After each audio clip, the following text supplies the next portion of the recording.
Pada bagian ini, kita membahas dampak positif dari narasi visual. Narasi visual memberikan banyak keuntungan dalam menyampaikan pesan, terutama di era digital saat ini. Yang pertama adalah efisiensi komunikasi. Dengan narasi visual, informasi bisa diserap lebih cepat dan lebih jelas dibandingkan hanya menggunakan teks. Kedua, keterlibatan yang lebih tinggi. Karena ada unsur emosi di dalam visual, audiens jadi lebih tertarik dan lebih terlibat dengan pesan yang disampaikan. Ketiga, daya tarik visual. Konten visual secara alami lebih menarik perhatian dibandingkan teks, sehingga pesan lebih mudah dilihat dan diingat. Keempat, penyebaran yang luas. Konten visual lebih mudah dibagikan di berbagai platform digital seperti media sosial, sehingga jangkauan pesan bisa lebih besar. Dan yang terakhir, meningkatkan aksesibilitas. Narasi visual membantu orang dengan hambatan membaca atau perbedaan bahasa untuk tetap memahami informasi yang disampaikan. Jadi, narasi visual tidak hanya membuat konten terlihat menarik, tetapi juga membuat komunikasi menjadi lebih efektif, inklusif, dan berdampak. Setelah membahas dampak positif, sekarang kita lihat dampak negatif dari narasi visual. Walaupun sangat efektif, narasi visual juga punya beberapa risiko jika tidak digunakan dengan tepat. Yang pertama adalah miskomunikasi makna. Visual yang terlalu ambigu atau kurang jelas bisa ditafsirkan berbeda-beda oleh audiens, sehingga pesan yang diterima tidak sesuai dengan maksud awal. Kedua, bersifat manipulatif dan bias.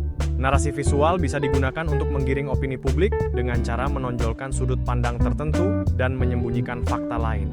Ketiga, oversimplifikasi. Karena ingin menyederhanakan pesan, ada risiko informasi penting justru hilang atau kurang tersampaikan secara utuh. Keempat, desain visual yang distraktif. Terlalu banyak efek visual atau ilustrasi yang tidak relevan justru bisa mengalihkan perhatian audiens dari pesan utama. Kelima, ketergantungan pada tren. Terlalu fokus pada konten yang viral bisa menurunkan kualitas pesan dan membuat narasi visual kehilangan kedalaman. Dan yang terakhir, isu aksesibilitas. Tidak semua visual ramah bagi semua orang, terutama bagi audiens dengan disabilitas kognitif atau kebutuhan khusus lainnya.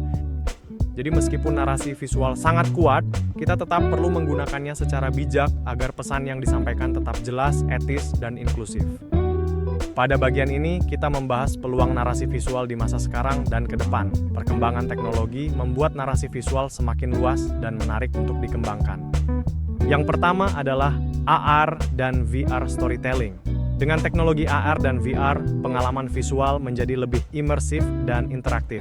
Audiens tidak hanya melihat cerita, tetapi seolah-olah masuk langsung ke dalam cerita tersebut. Kedua, AI-generated visual story. Teknologi AI memungkinkan pembuatan visual seperti gambar, grafik, atau video secara otomatis dan lebih cepat.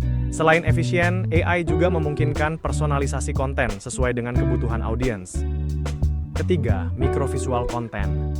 Konten visual singkat seperti GIF, infografis, atau video pendek sangat efektif untuk menyampaikan pesan dengan cepat, menarik perhatian, dan meningkatkan keterlibatan, terutama di media sosial. Keempat, data-driven visual storytelling. Data yang kompleks bisa diubah menjadi visual, seperti infografis atau dashboard agar lebih mudah dipahami. Dengan cara ini, audiens dapat memproses informasi dengan lebih baik dan mengambil keputusan secara tepat. Dan yang terakhir, personal branding. Narasi visual menjadi alat yang sangat kuat untuk membangun branding pribadi maupun merek. Konsistensi visual seperti penggunaan warna, logo, dan gaya desain membantu membentuk identitas yang kuat dan menciptakan koneksi emosional dengan audiens. Ya, jadi peluang narasi visual sangat besar, terutama ketika dipadukan dengan teknologi dan kreativitas yang terus berkembang.